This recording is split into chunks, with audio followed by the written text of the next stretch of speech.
Hello, my friends, and welcome back. Thank you very much for being with me again today. Bad news for the big club, which is the United States club, and maybe good news for all of us to a certain extent. And why would I call this good news? I will explain in a few. Let's give you a little short answer. Is because we like diversity. So, this article comes from Sputnik. It is from today, the 11th of February 2023. Egypt indicates desire to join BRICS, Russian ambassador says. Now, this is good news for some because that's diversity. That means, you have more places, more things, more organizations to choose from, okay? Cairo.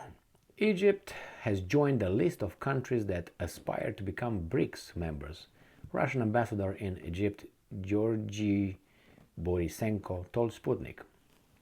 And I'm quoting, Egypt is also interested in joining the BRICS and has already indicated a desire in official letters sent to all members of the group.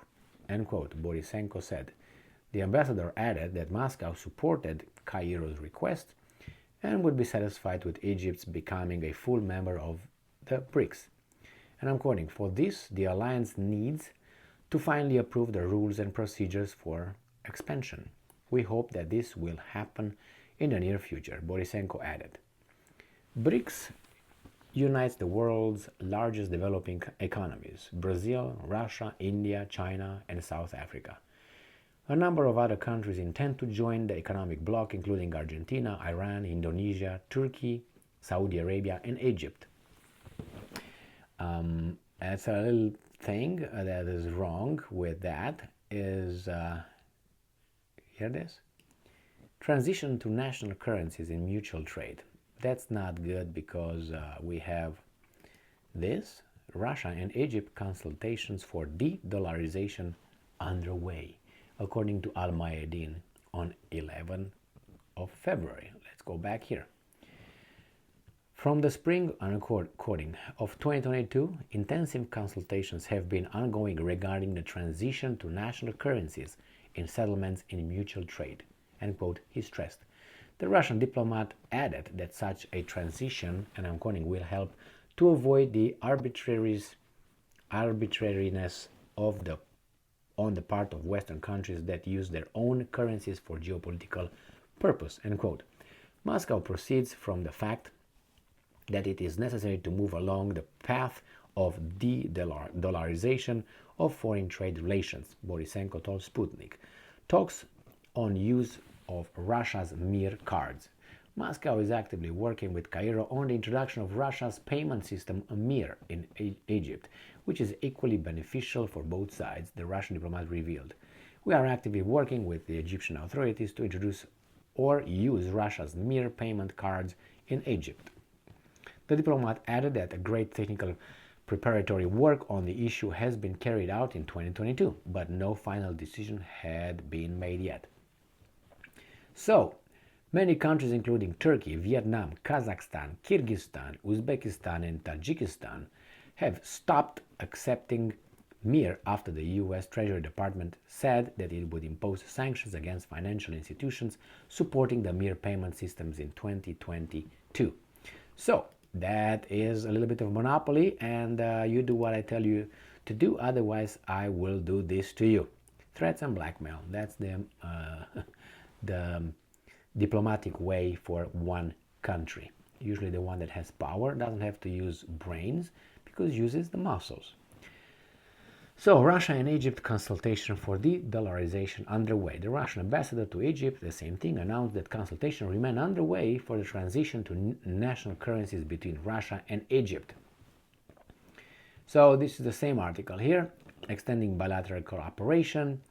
Egypt and Russia's largest grain importer. So, Egypt is Russia's largest grain importer, also the biggest grain importer in the world, with some 11 to 13 million tons being purchased from abroad yearly. So far, since the start of the year, imports from Russia have reached 191,000 tons of wheat. So, It seems like the annual consumption of wheat for state-subsidized bread production in Egypt is estimated at 9 million tons. This year, we plan to receive 5 million tons of local wheat and import 5 million tons, Moshelhi said. So, why did I say that some people might be happy and we could benefit out of it? Because we like diversity. What am I talking about? You see these glasses? If this would be the only glasses on the market, that would not be nice. But if you have a variety, a diversity is our strength. A diversity of this, you can pick and choose according to your liking, the price, the quality, the whatever it has, you know what I mean? But if you have only one, then, you know, it's strange that only in the US you have actually two options in the political system. But you can go and buy, I don't know how many watches you want, shoes. You have a diversity that we like everywhere but in the politics. The main parties are one and one. That's what we have. So in this case, I covered the de-dollarization for some time, and it's bad for my country, United States of America. But if those guys are willing and able to, take a chunk of the U.S., a global economy, and do training in a different currency or their country's currencies, then we must start producing things. Because if we don't produce, we can't exchange things. You can just print money, give you the dollar, and you give me the product. It doesn't work that way. Now it kind of... So that's why it's a good thing for us, because we have to adapt. And how do we adapt? Be productive. And stop just providing massages and so-called services. Okay, you know what I mean, services? Okay, because we are a post-industrial economy. That's why I learned in the great U.S. University that we are a post-industrial economy, and we are actually a service-based economy. And I was thinking, and I asked this question a few times to the PhD professors. Yeah, but how do we, trade? What do we have to offer if they don't want our services? If you know what I mean? Yeah, they're changing that too. I said, yeah, but we trade with, I don't know, let's say Indonesia, not Indonesia, let's say Vietnam. Vietnam is not a service. I know Thailand is one, but not, let's say, Vietnam. So how is Vietnam going to trade with us? Let's say we need, I don't know, some product from Vietnam, and what are we going to do them? If they don't need that, they don't want massages, what are we going to give them? Oh, dollars we print. Got it. All right. So if the dollar will be not accepted, then we'll be look at it and say, well, I don't think this is good for making fire. So you can take it back and give me something that I need, not that little thing that I can't use it somewhere else. Then we have to build stuff like this, and then we say, hey, Gigi, I give you this, and you build this, and you do trade with other countries. So far, the United States have a trade deficit. I think it was about 900 and something. I can't remember what it was, billion or something. I can't remember exactly. I covered it in another article, another video. So that's a good thing. And we love diversity. We're told every day here in the United States that diversity is our strength. So it's got to be. We've got to diversify. Or sometimes it's good to have monopoly when it's some of us.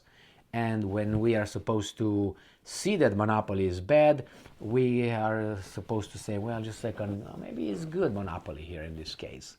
It's good to have the dollar, all that.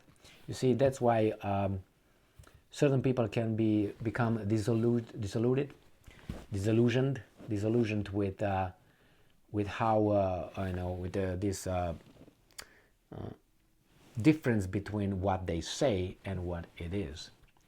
And some people are just going to become depressed, and when you can become depressed and you can't cope with this big lie or big lies that are around, then you go into depression, and then you start drinking, you use drugs, maybe go and see a person who's going to prescribe you some useless medications that will just keep you over there in a state of,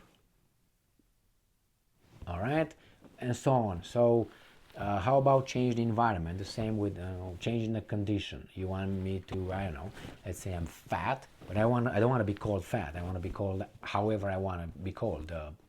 I don't know, big boned or something like a euphemism. But that will not change the perception. I will still look like that.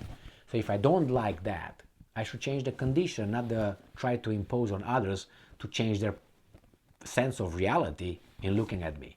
Well, that's exactly what these guys are trying to do. So unfortunately, with these guys here, Russia was very, very busy bee lately. Off Africa, Lavrov went in Africa and Asia like crazy. And then after that, the tail, the United States came and tried to, these guys were digging holes, these guys were covering. When here, dig a hole here, these guys were covering. And that's what's right now. Wherever Lavrov goes, seems like the other one, Blinken goes, or whomever. And the problem with Africa and these countries like Egypt, they tend not to forget or forgive who was on their side at their, I don't know, maybe some in the past at some crucial point. The same India. India cannot forget, for instance, from their statements, the fact that when they had a problem with Pakistan at one point, and Pakistan was a military dictatorship, I don't know, right now it's a democracy, but I don't know if it's a democracy since we have Imran Khan out. Only with Imran Khan we're going to have a democracy in Pakistan. Why? Because I don't know, like the guy, but in a weird way. Not that he's a... but anyway, so I think he's courageous. That I give him that. Very courageous. Courageous to the point of being, how do you call it, reckless.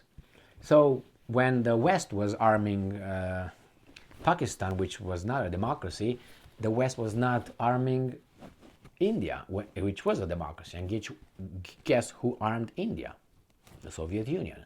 So now when they go over there, these Western countries say to India, hey, you got to impose sanctions on those guys, you got to buy our weapons, hey, what are you doing? Jai Shankar told them, the foreign minister, the smart foreign minister, Dr. Jai Shankar, told them in press conferences and all that, no, we do what is best for us. And you can bye-bye. So the same here. Egypt doesn't forget certain things. And it seems like they need Russia more than the other guys. They're going to just use threats, blackmail, regime change, and military intervention to bring freedom and democracy. Thank you very much for being with me again today. Stay strong, stay smart, look for the truth, and be just.